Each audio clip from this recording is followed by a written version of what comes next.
So, I recently got an order of meat from MaVi Hof farms, and we're going to make a really delicious, super juicy meatloaf. So on this meatloaf, I'm going to be making two different glazes. I'm going to be making a more traditional one, and another one, I'm going to amp it up a little bit with some Szechuan pepper.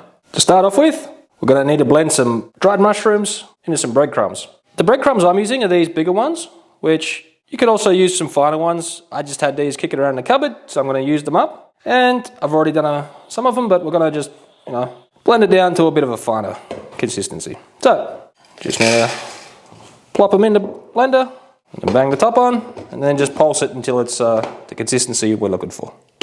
I've got all the breadcrumbs processed down. We're just looking for a bit of a finer consistency.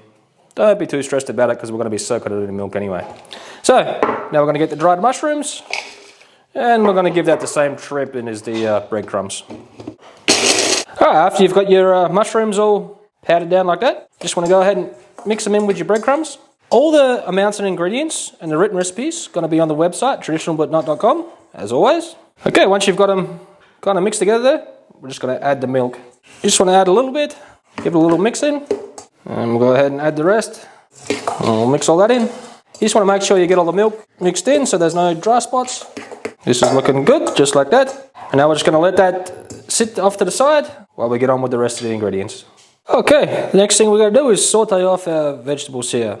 Now I've got some celery, red onion, carrots, fennel, and some garlic. Now with the fennel, the stalks on the fennel, they're super fibrous, but just pay special attention, cut them down super fine, and you can also add these in. I think it's no problem.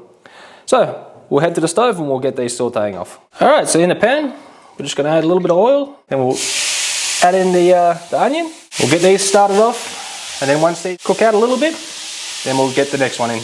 After you've cooked them out for a few minutes there, won't take long because they're super small. Go ahead, dump in the fennel, and we'll cook this out for a couple of minutes before we add the other stuff as well. It's been about a minute and a half since I added the fennel.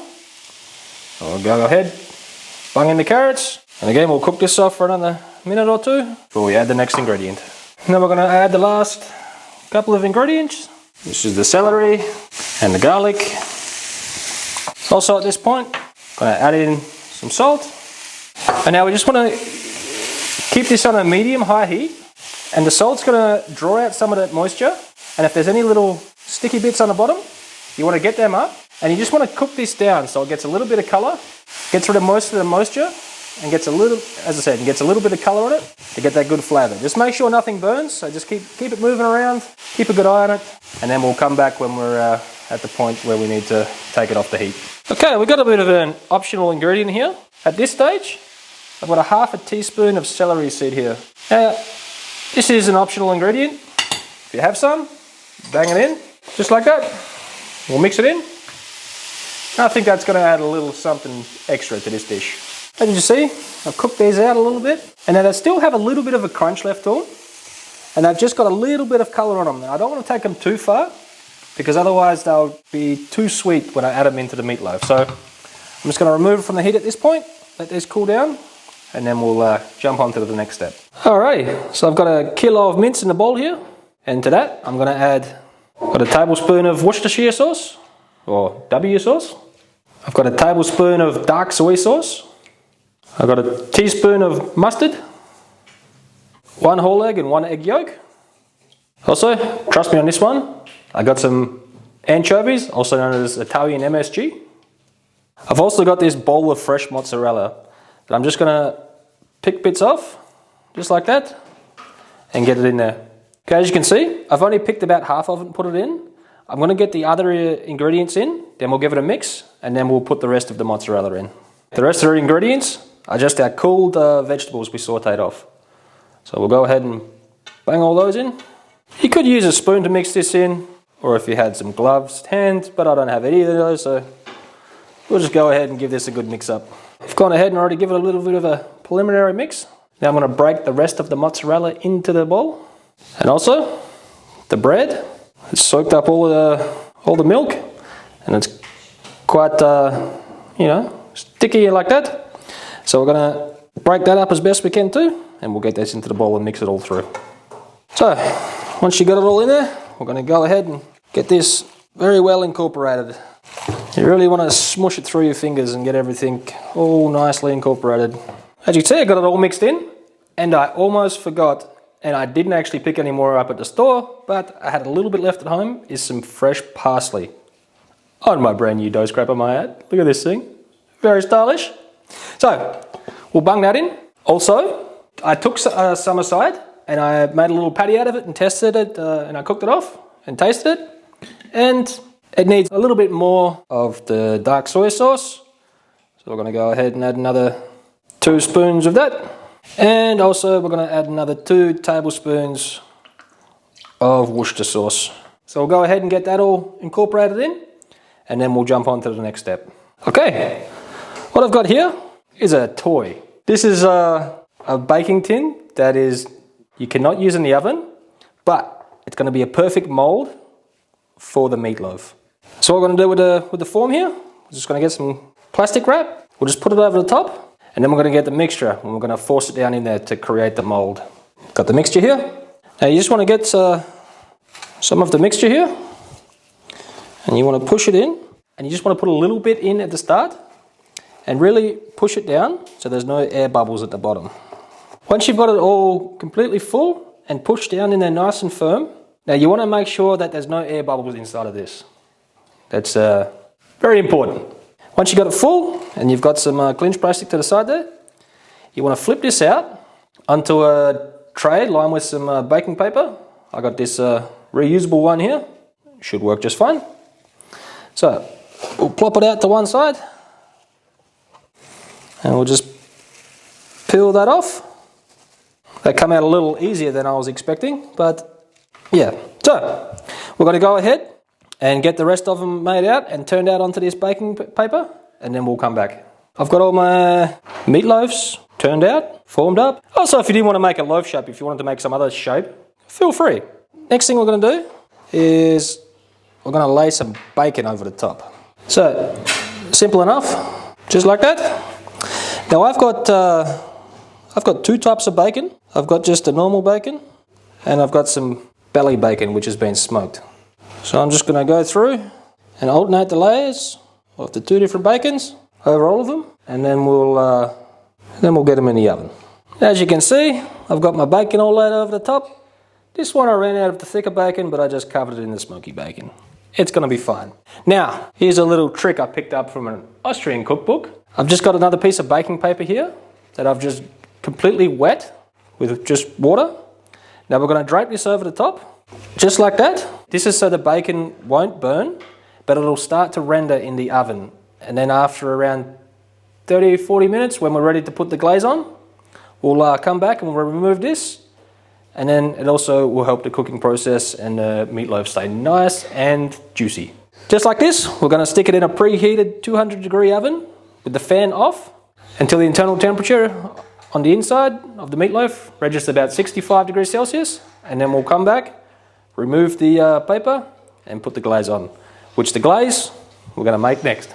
Okay, for the glaze, I've just added all the ingredients in there. I've got some ketchup, I've got brown sugar, tomato paste, I've got some white balsamic vinegar or Worcester sauce. Now we're just going to go ahead, give that a little mix to get it all incorporated. And that's the glaze. Now I'm just going to put this on a stove on a very low heat, just to make sure that the sugar's dissolved. And then when we apply it to the meatloaf, it tacks up a lot quicker. So we'll crack on with the next glaze. For my next glaze, I'm going to start by just breaking down these red Szechuan peppercorns. So I've got them in my little food processor here, and we're just going to whiz these up until they break down a little bit more.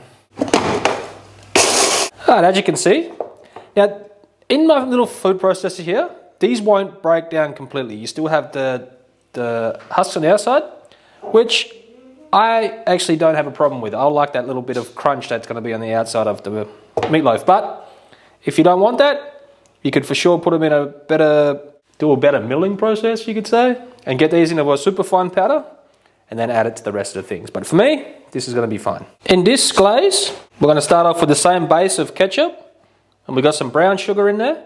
But then I added some dark soy sauce and some black vinegar.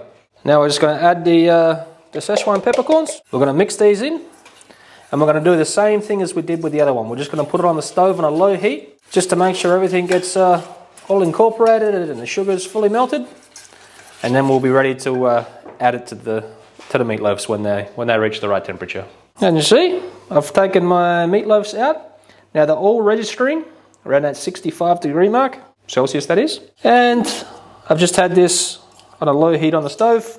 This is the one without any of the Szechuan pepper, so we're gonna go ahead and give it a liberal dosing all over it. Now you don't want to do it too thick, because otherwise you'll have, it just won't taste very good. You'll have these big blobs of glaze on it, and it won't actually tack up. It'll just be, yeah, not good.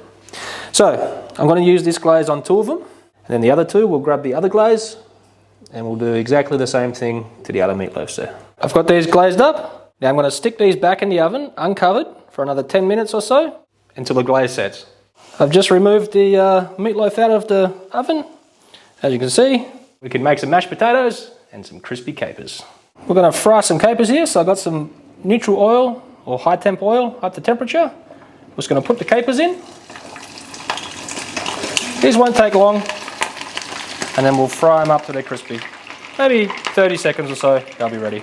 Also, one thing to note is, before you put them in the oil, dry them really well on some paper towel, otherwise it'll explode everywhere. So the capers have been in for maybe 30-40 seconds, and they're already ready. I'm just going to take them out, let them drain on some paper towel, let them cool a little bit, and they're perfection. For my mashed potato, I've just drained my potatoes, and this is the pot I cooked them in. And I just put them in this bowl. So I'm going to use a ricer to mash these potatoes, because you want a super smooth mashed potato, get yourself one of these bad boys. It's easy enough, you just load it up, squeeze it through, and you continue on until you've got them all pushed through the ricer. So I've got all the potatoes pushed through on the ricer. I'm just going to add a little bit of salt for now. We'll just add a little bit for now. And I've also had some butter and cream heating on the stove there. So we'll go ahead and pour most of that in. Now the best way I actually found to incorporate the cream to the potatoes is with the potato masher. This will keep the lumps out if you mixed in this with the potato masher. So go ahead and get that first little bit mixed in, which is pretty much all done now. Go ahead and tip the rest of the cream and the milk in. The cream and the butter in. We'll get the rest of this, we'll get that combined, and then we'll taste for seasoning. Okay, I've got it all mixed in, and it definitely needs a bit more salt. So, as always, just test it. The amount of salt will be, it's completely individual in my opinion, so season to your own taste. And once you've got that all mixed in, you're ready to plate.